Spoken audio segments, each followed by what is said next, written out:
प्राचीन भारत में अभी आप लोग क्या क्या पढ़ चुके हैं? सबसे पहले आपने किसके बारे में पढ़ा? हड़प्पा। फिर आपने वैदिक सभ्यता के बारे में पढ़ा, जिसमें आपने क्या क्या पढ़ा? ऋग वैदिक काल और उत्तर ऋग वैदिक काल, यही ना। उसके बाद आपने पढ़ा था कि प्राचीन इतिहास का स्रोत। इसके बाद आपने पढ़ा था जैन धर्म और बौद्ध धर्म। अब यहाँ पे एक छोटा सा चैप्टर इसके अंतर्गत आता है, जिससे लगभग 5 नंबर आपके एग्जाम में आ जाएगा। एक वो सब्जेक्टिव रहेगा और 2-3 को इससे ऑब्जेक्टिव रहता है, तो लगभग 5 नंबर आपको इस चैप्टर से मिल जाएगा। ठीक है, तो हम लोगों को इसमें पढ़ना क्या होता है? नया चैप्टर है ये प्राचीन का, तो भारतीय समाज को पढ़ना पड़ता है कि प्राचीन समय में भारतीय समाज किस प्रकार से था। किस संदर्भ में हमको पढ़ना है? तो महाभारत के संदर्भ में पढ़ना है। तो सबसे पहले हम लोग सीखते हैं कि ये महाभारत क्या है। तो देखिए, महाभारत जो है वो आपका, महाभारत में लगभग जो मूल महाभारत था उसमें लगभग 8000 श्लोक था। हाँ, उस समय इसको जय संहिता कहा जाता था। क्या कहा जाता था? जय संहिता। लेकिन जब ये श्लोक का संख्या 24,000 हो गया तो उस समय इसको भारत कहा जाने लगा। बात समझ में आ रहा है? और जब ये संख्या 1 लाख से ऊपर चला गया तब इसको महाभारत कहा जाने लगा। बात समझ में आया? वेद व्यास ने इसका रचना किया था। किन्होंने किया था? वेद व्यास। अब यहाँ पे इंटरेस्टिंग बात यह है कि वेद व्यास कोई नाम नहीं है, किसी का वेद व्यास नाम नहीं है, बल्कि ये एक पदवी है। पदवी समझते हैं ना? पद है। 24वें वेद व्यास, जिनका नाम कृष्ण द्वैपायन, नाम क्या था उनका? कृष्ण द्वैपायन।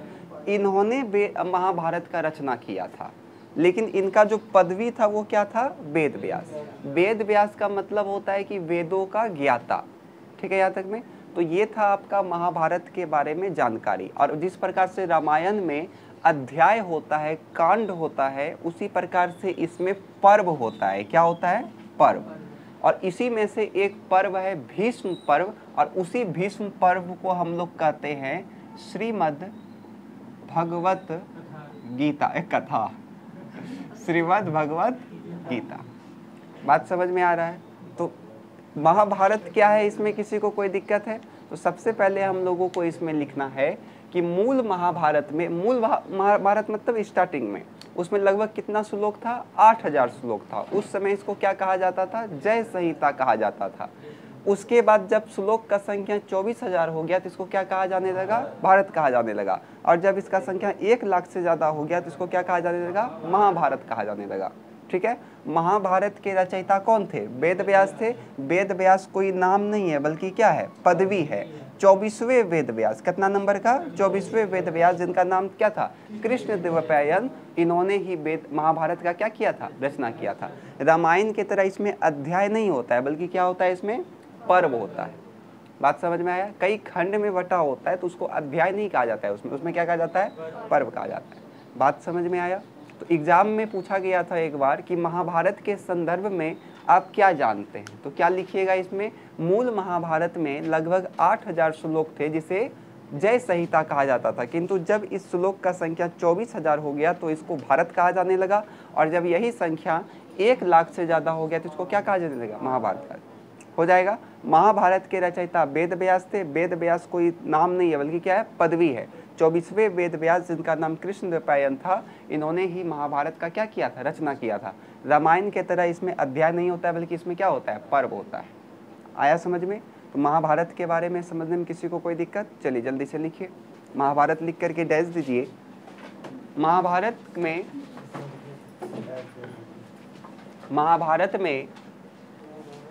मूल 8000 श्लोक थे।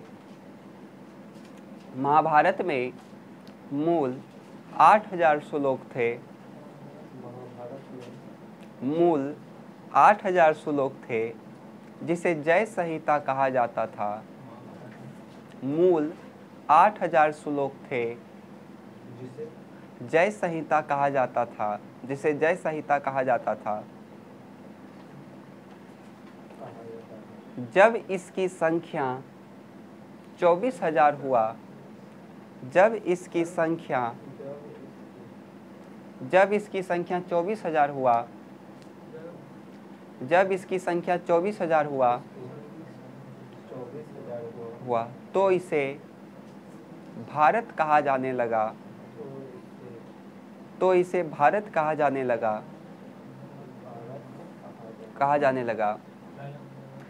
जब इसकी संख्या 24,000 हुआ तो इसे भारत कहा जाने लगा।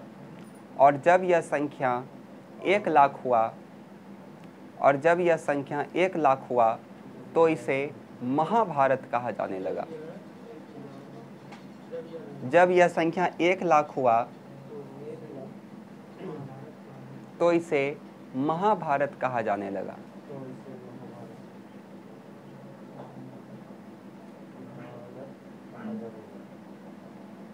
Para change. महाभारत के रचयिता वेद व्यास हैं। हाँ, वेद व्यास हैं।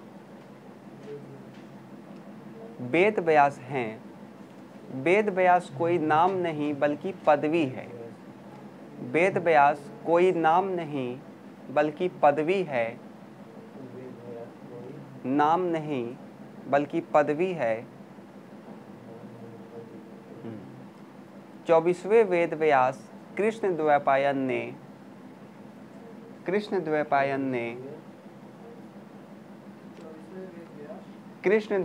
ने महाभारत का रचना किया था।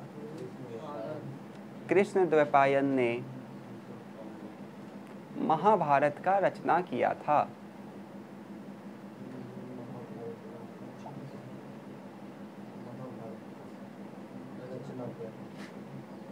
हो गया? महाभारत का रचना किया था। इसमें रामायण के तरह अध्याय नहीं बल्कि पर्व हैं। इसमें रामायण के तरह अध्याय नहीं बल्कि पर्व हैं। चलिए, श्रीमद् भगवत गीता लिख करके डैश दीजिए, बल्कि पर्व हैं।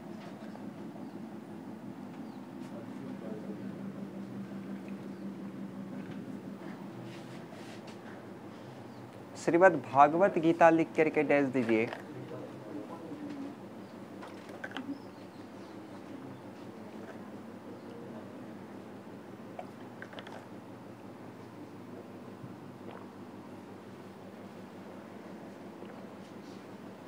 हो गया? क्या जानते हैं आप भगवत गीता के बारे में? सुने हैं नाम इनका? सुने तो जरूर होंगे भगवत गीता के बारे में। कथा कौन कौन सुनने के लिए गया है?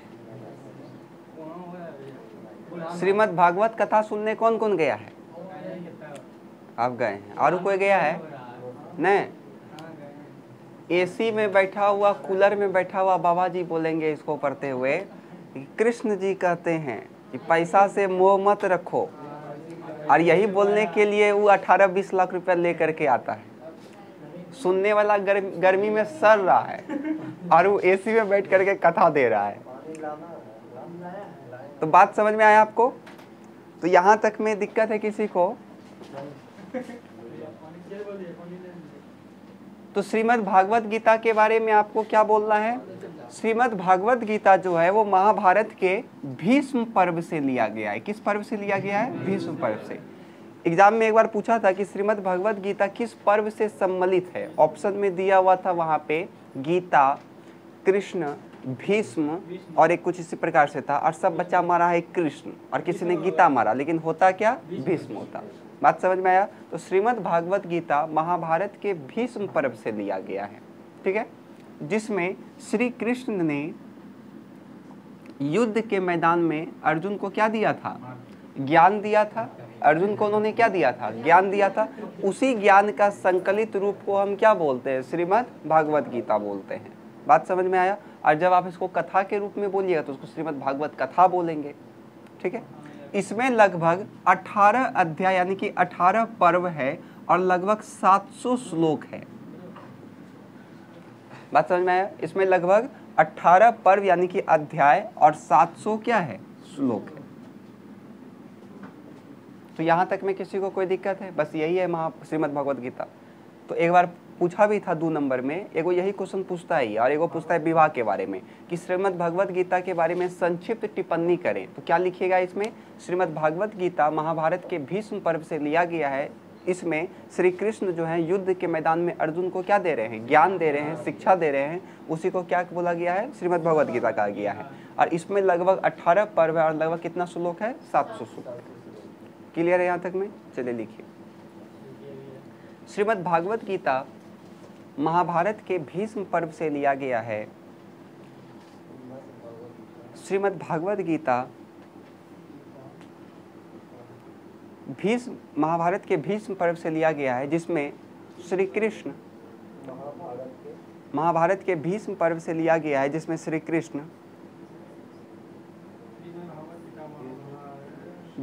कृष्ण युद्ध के मैदान में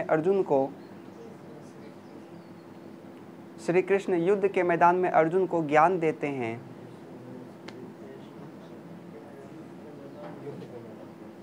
या उनके प्रश्नों का उत्तर देते हैं इसमें कुल 18 अध्याय एवं 700 श्लोक हैं। इसमें कुल 18 अध्याय तथा 700 श्लोक हैं।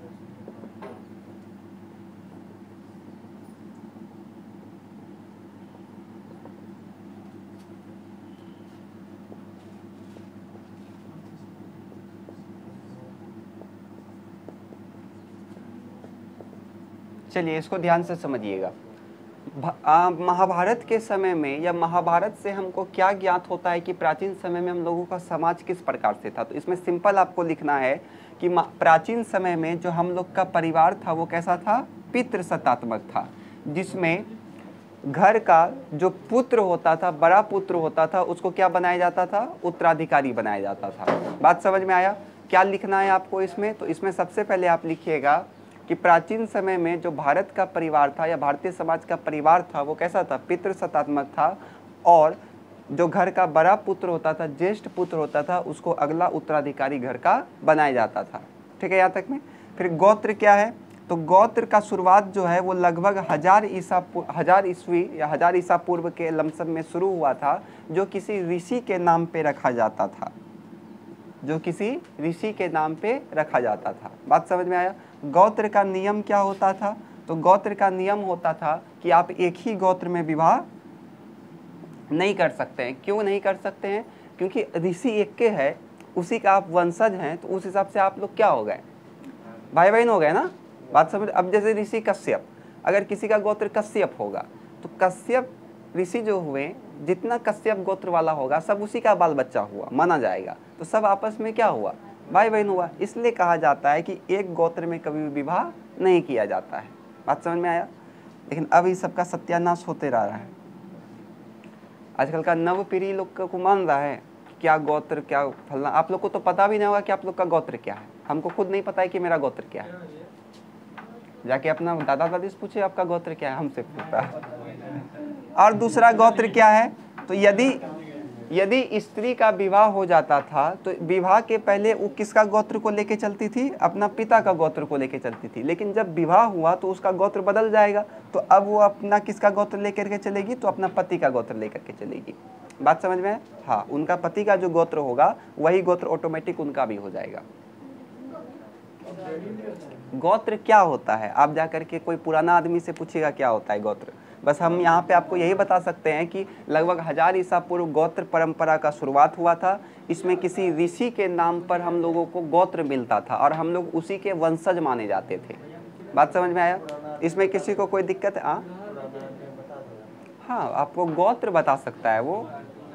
जैसे कोई एक गोत्र शायद होता है, कश्यप नाम का एक गोत्र होता है, शायद एक कश्यप गोत्र होता है। तो जिसका भी कश्यप गोत्र होगा तो पुराने ज़माने में वैदिक काल में एक कश्यप नाम के ऋषि होंगे, तो उनके नाम पे गोत्र उनको मिला होगा। तो वही परंपरा आज भी चलता आ रहा है, तो उसी को हम लोग कहते हैं गोत्र परंपरा।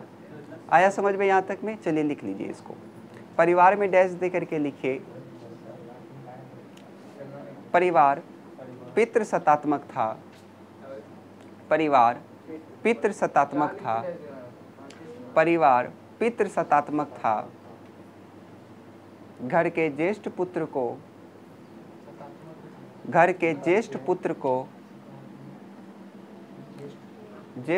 को घर का उत्तराधिकारी ही बनाया जाता था। घर का उत्तराधिकारी बनाया जाता था। उत्तराधिकारी बनाया जाता था। अगला लिखिए गोत्र। अगला लिखिए गोत्र। अगला लिखिए गोत्र। इसमें डैश दे करके लिखिए 1000 ईसा पूर्व। 1000 ईसा पूर्व गोत्र परंपरा का शुरुआत हुआ था। गोत्र परंपरा या प्रथा का शुरुआत हुआ था। गोत्र परंपरा या प्रथा का शुरुआत हुआ था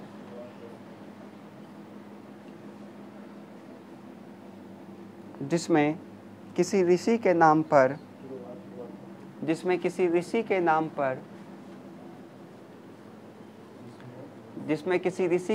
गोत्र का निर्धारण किया जाता था। जिसमें किसी ऋषि के नाम पर गोत्र का निर्धारण किया जाता था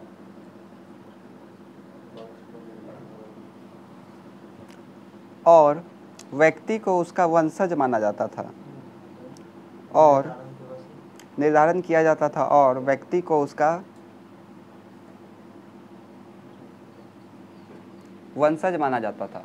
चलिए इसी में आप सब हेडिंग दीजिए गोत्र के नियम। गोत्र के नियम में लिखिए पहला, समान गोत्र में विवाह करने का अनुमति नहीं होता था। इसी में सब हेडिंग दे करके लिखिए गोत्र के नियम और पहला लिखिए समान गोत्र में विवाह करने का अनुमति नहीं होता था। समान गोत्र में विवाह करने का अनुमति नहीं होता था। दूसरा लिखिए विवाह से पूर्व। दूसरा लिखिए विवाह से पूर्व स्त्री का गोत्र उसके पिता विवाह से पूर्व स्त्री का गोत्र उसके पिता पर आधारित होता था। किंतु विवाह के पश्चात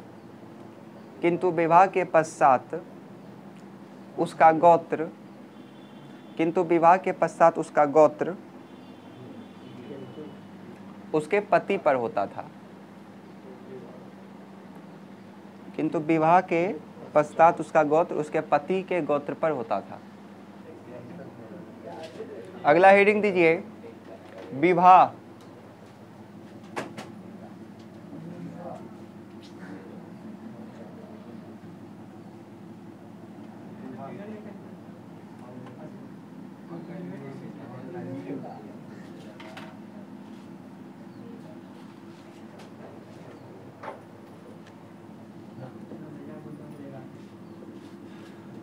देखिए मनुस्मृति में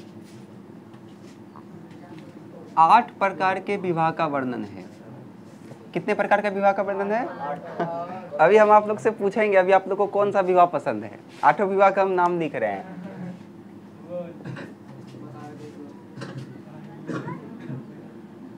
ब्रह्म विवाह पसंद है? हाँ या ना, बस इतना बोलिए।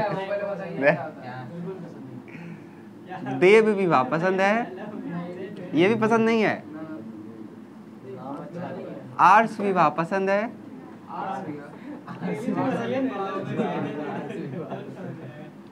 आपके लिए हम बढ़िया से विवाह रखे, चिंता मत करिए। प्रजापत्य विवाह पसंद है ये वाला? और अब उससे भी अच्छा नाम आएगा, असुर विवाह। इससे भी अब बहुत अच्छा नाम आने वाला है, पिशाच विवाह।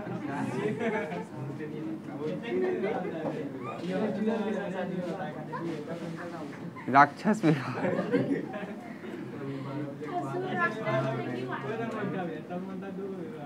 गंधर्व विवाह तो बता रहे टोटल कितना प्रकार का विवाह का वर्णन है? 8 प्रकार का। अब आप पसंद कर लीजिए आपको कौन सा पसंद है। राक्षस विवाह आपसे यही उम्मीद ही था कि आप राक्षस विवाह को ही पसंद करिएगा। शांत, अब शांत रहिए, समझिए। मनु स्मृति में कितने प्रकार का विवाह का वर्णन है? 8 प्रकार के विवाह का वर्णन है। सबसे जो उत्तम विवाह है वो कौन सा है? ब्रह्म विवाह। ब्रह्म विवाह में क्या होता है? महिला सज धज के आती है, पुरुष भी सज धज के आता है, दोनों के परिवार के सहमति से विवाह होता है। बात समझ में आया? जिस प्रकार से अभी होता है ना विवाह, उसी प्रकार से। देव विवाह कुछ नहीं है बल्कि ऋषि लोगों का जो विवाह होता था उन्हीं को क्या कहा जाता था? देव विवाह। बात समझे? क्योंकि ऋषि उसी तरह होता था। नॉर्मली ऋषि लोग को देवता के समान माना जाता था, इसलिए ऋषि लोग का विवाह को क्या कहा जाता था? आर्ट्स विवाह बहुत अच्छा है, सबसे अच्छा यही है। इसमें कुछ नहीं है। जो वर पक्ष होता था, जो वधू पक्ष होता था, अरे वो वर पक्ष को 1 जोड़ा गाय, 1 जोड़ा बैल ये दे करके विवाह कर लेता था।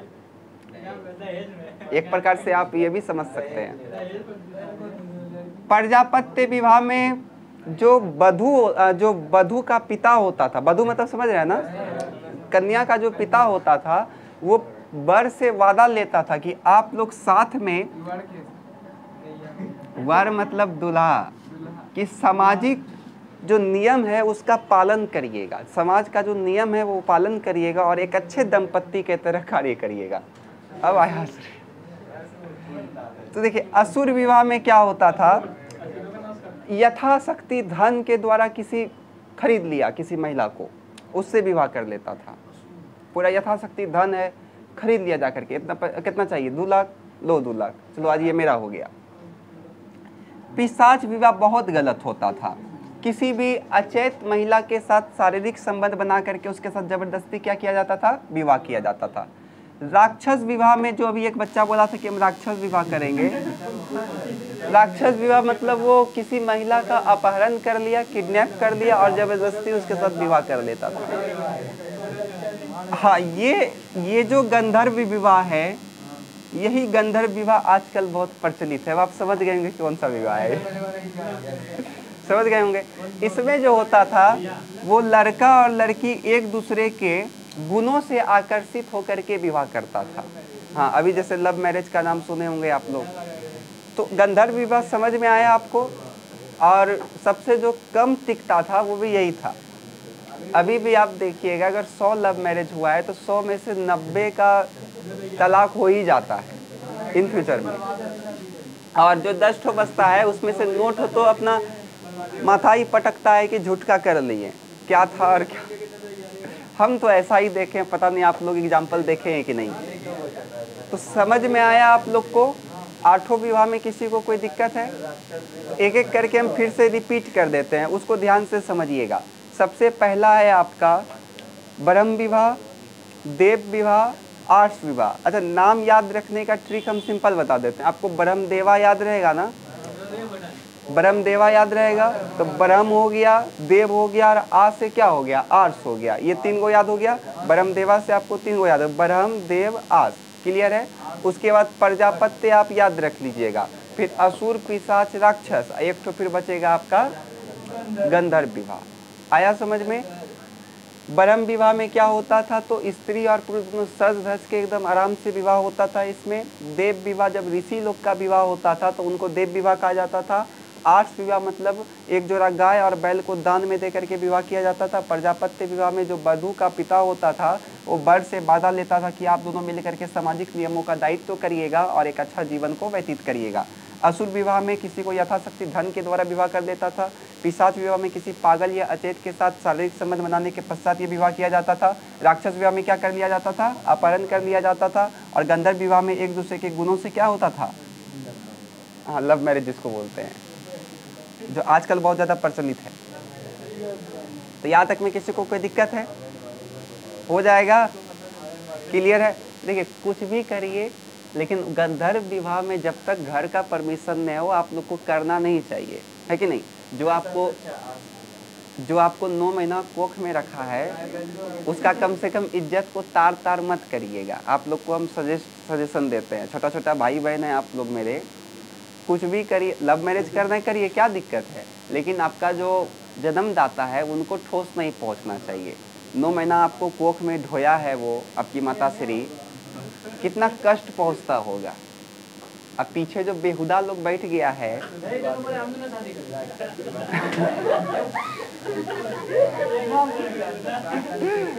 हट गधा सब बच्चा।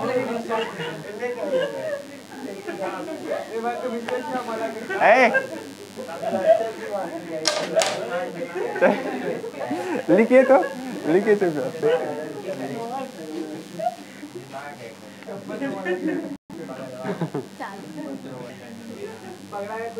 मनुस्मृति में मनुस्मृति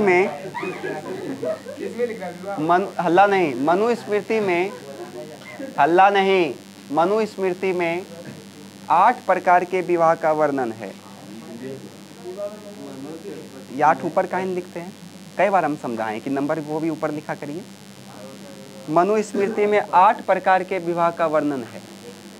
पहला लिखिए ब्रह्म विवाह।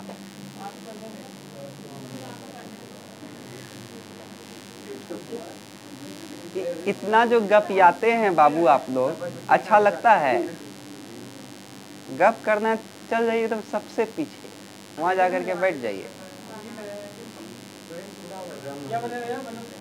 ब्रह्म विवाह में डैश दे करके लिखिए, इस प्रकार के विवाह में वर और वधू सज धज कर विवाह के कार्यक्रम को पूरा करते थे। सज धज कर विवाह के कार्यक्रम को पूरा करते थे। ये काफी उत्तम किस्म का विवाह था। हाँ, उत्तम किस्म का विवाह था, मतलब ये बहुत अच्छा विवाह था। अगला लिखिए देव विवाह। देव विवाह में डैश दे करके लिखिए, ऋषियों के विवाह को देव विवाह कहा जाता था। ऋषियों के विवाह को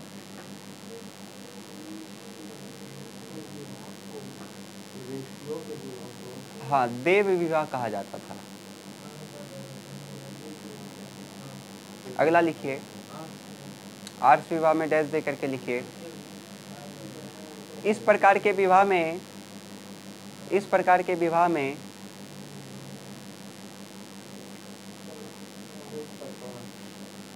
वधू पक्ष एक जोड़ा गाय और बैल दान करके विवाह करते थे। हाँ, एक जोड़ा गाय बैल दान करके विवाह करते थे। हाँ, अभी गाय बैल का उतना महत्व नहीं रह गया है, लेकिन उस समय गाय बैल बहुत ज्यादा कीमती समझा जाता था। अगला लिखिए प्रजापत्य। गाय और बैल को दान करके विवाह किया जाता था। हाँ, जो छूट गया है उसको छोड़ दीजिए, बाद में लिख लीजिएगा। प्रजापत्य विवाह में डैश दे करके लिखिए।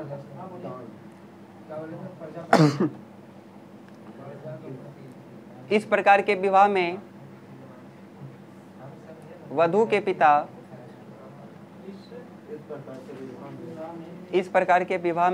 पिता वर से ये वादा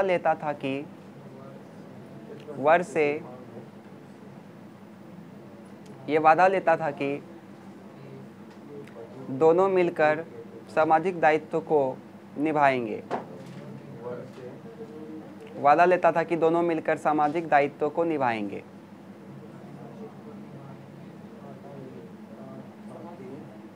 दोनों मिलकर सामाजिक दायित्व को निभाएंगे। अगला लिखिए असुर विवाह में डैश दे करके लिखिए, इस प्रकार के विवाह में यथाशक्ति धन का उपयोग करके होता था। इस प्रकार के विवाह में यथाशक्ति धन का उपयोग होता था। अगला लिखिए, पिशाच विवाह में लिखिए, अचैत स्त्री, अचैत, पागल, मंदबुद्धि, मंदबुद्धि स्त्रियों के साथ शारीरिक संबंध बनाने के बाद इस प्रकार का विवाह किया जाता था। शारीरिक संबंध बनाने के बाद इस प्रकार का विवाह किया जाता था। अगला लिखिए, राक्षस विवाह। इस प्रकार का विवाह में स्त्रियों का अपहरण करके विवाह किया जाता था। राक्षस विवाह में डैश दे करके लिखिए, इस प्रकार का विवाह में स्त्रियों का विवाह करके अपहरण करके विवाह किया जाता था। अगला लिखिए,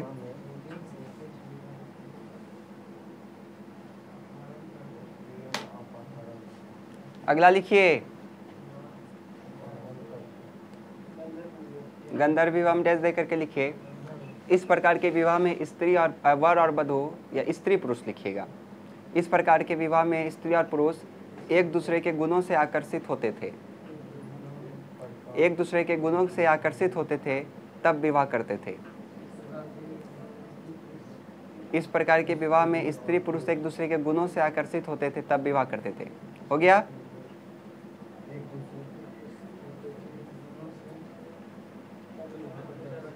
आप लोग को कौन सा विवाह पसंद है इसमें? ये तो भोकवे चंद है, तो राक्षस विवाह। आप अपहरण करने जाइएगा। ब्रह्म विवाह, कौन सा विवाह? ब्रह्म विवाह है, बिया नहीं करना है। हम ऐसा आदमी को देखे हैं जो जिंदगी भर बोला कि शादी नहीं करेंगे, मंगल को शादी लगा, एतवार को जाके बिया भी कर लिया मंदिर में। बताइए,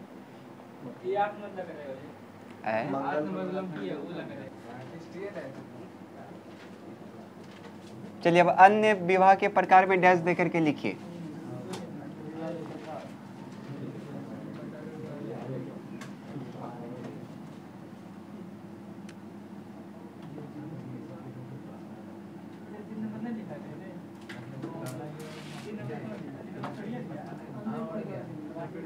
अंतर्विवाह, बहिर्विवाह, बहुपति विवाह,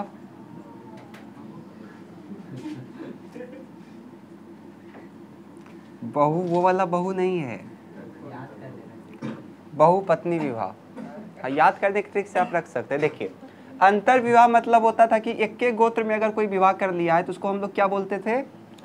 अंतर विवाह बोलते थे। बहिर्विवाह मतलब हो गया कि अपना गोत्र से क्या किया है, वो बाहर विवाह किया है, तो उसी को हम लोग क्या बोलते थे? बहिर्विवाह।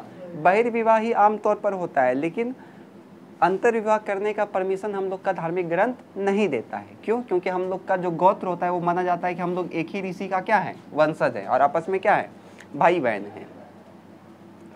बहुपति विवाह मतलब एक बहुपति यानी कि पति कई गो होगा? ज्यादा होगा। एग्जाम्पल में क्या है आपका? द्रौपदी। द्रौपदी का कितना पति था? 5 पति था। बात समझ में आ रहा है ना? बहुपत्नी विवाह मतलब पत्नी कितना होगा? ज्यादा होगा। और बताइए इसका एग्जाम्पल में कौन है? दशरथ। राजा दशरथ 3 पत्नी थे उनका, कौन का नाम बताइए? कौशल्या, केकही और एक सुमित्रा, ये 3 वो था ना। तो आया समझ में? हाँ। तो अंतर विवाह, बहिर्विवाह, बहुपति विवाह और बहुपत्नी विवाह में किसी को कोई दिक्कत है? एग्जाम में आता है कि मनुस्मृति में कितने प्रकार का विवाह का वर्णन है? 8 प्रकार का। 5 कहाँ है? 8 प्रकार का। बोलेगा कि पूरा प्रकार का नाम लिखे, लिख दीजिएगा ना, इसके साथ में इसको भी लिख दीजिएगा। अंतर विवाह में क्या बोलिएगा? इस प्रकार का विवाह में एक ही गोत्र में विवाह होता था। बहिर्विवाह में गोत्र के बाहर विवाह होता था। बहुपति विवाह में एक स्त्री का बहुत सारा पति होता था। जैसे उदाहरण के लिए द्रौपदी का कितना पति था? 5 पति था। बहुपत्नी विवाह में आपका एक मतलब उसका एक पुरुष का कई सारा पत्नी होता था। जैसे राजा दशरथ, उसका कितनी पत्नी थी? 3 पत्नी थी। आया समझ में? चलिए लिखिए। इस प्रकार का विवाह एक ही गोत्र में होता था। इस प्रकार का विवाह एक ही गोत्र में होता था। चलिए अगला लिखिए। इस प्रकार का विवाह एक ही गोत्र में होता था। दूसरा लिखिए, इस प्रकार का विवाह अपने गोत्र से बाहर होता था। इस प्रकार का विवाह अपने गोत्र से बाहर होता था। इस प्रकार का विवाह अपने गोत्र से बाहर होता था। हाँ, तीसरा लिखिए, इस प्रकार का विवाह में एक स्त्री के कई पति होते थे। इस प्रकार का विवाह में एक स्त्री के कई पति होते थे। इस प्रकार का विवाह में एक स्त्री के कई पति होते थे। उदाहरण के लिए द्रौपदी के 5 पति थे। कई पति होते थे। उदाहरण के लिए द्रौपदी के 5 पति थे। आपको जान के आश्चर्य होगा कि अभी भी बहुत सारा जनजाति है जहाँ पे बहुपति विवाह और बहुपत्नी विवाह होता है, अभी भी। द्रौपदी के 5 पति थे। हाँ, अगला लिखिए, बहुपत्नी विवाह में इस प्रकार का विवाह में इस प्रकार का विवाह में बहुपत्नी विवाह में डैश दे करके लिखिए। इस प्रकार का विवाह में एक पुरुष के अनेक पत्नियां होती थी। उदाहरण के लिए राजा दशरथ की 3 पत्नियां थी। उदाहरण के लिए राजा दशरथ के अनेक पत्नियां थी। लेसन खत्म हो गया। पहला क्वेश्चन लिखिए, इससे शॉर्ट पूछता है, लॉन्ग नहीं पूछता है। महाभारत का वर्णन कीजिए। पहला क्वेश्चन लिखिए, महाभारत का वर्णन कीजिए। पहला प्रश्न लिखिए, महाभारत का वर्णन कीजिए। दूसरा प्रश्न लिखिए, श्रीमद् भागवत गीता का संक्षिप्त टिप्पणी करें। श्रीमद् भागवत गीता पर संक्षिप्त टिप्पणी करें। श्रीमद् भागवत गीता पर संक्षिप्त टिप्पणी करें। तीसरा प्रश्न लिखिए। तीसरा प्रश्न लिखिए, महाभारत के संदर्भ में बताएं कि महाभारत के संदर्भ में बताएं कि प्राचीन भारतीय समाज में परिवार कैसा था। प्राचीन भारतीय समाज में परिवार कैसा था।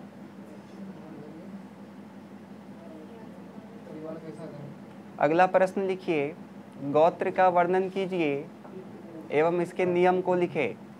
अगला प्रश्न लिखिए, गोत्र का वर्णन कीजिए एवं इसके नियम लिखें।